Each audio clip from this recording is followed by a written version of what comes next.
ग़रीब खे कॾहिं इंसाफ़ मिलंदो न थाणे ते, कॾहिं हुनजी FIR कटबी, ऐं इन सिंध जे अवाम जो कॾहिं एतबार थींदो न पुलिस ते, ग़रीब माण्हू जो हीणे जो त असांखे पुलिस वटि इंसाफ़ मिलंदो। उनजो जेकॾहिं आऊं तव्हांखे सिर्फ़ु ॿिनि जुमलनि में जवाबु ॾियां, वॾो जवाबु न ॾींदुसि, त सिंध जो अवाम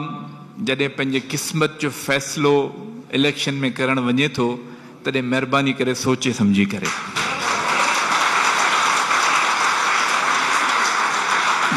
जॾहिं तव्हांजी नुमाइंदा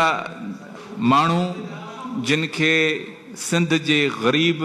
अबोझ मिसकीन माण्हुनि जो ॾुख ऐं दर्द हूंदो, तव्हां यकीन कयो त पुलिस त हिकिड़ो इदारो आहे, जिन बि ठीकु थी वेंदा।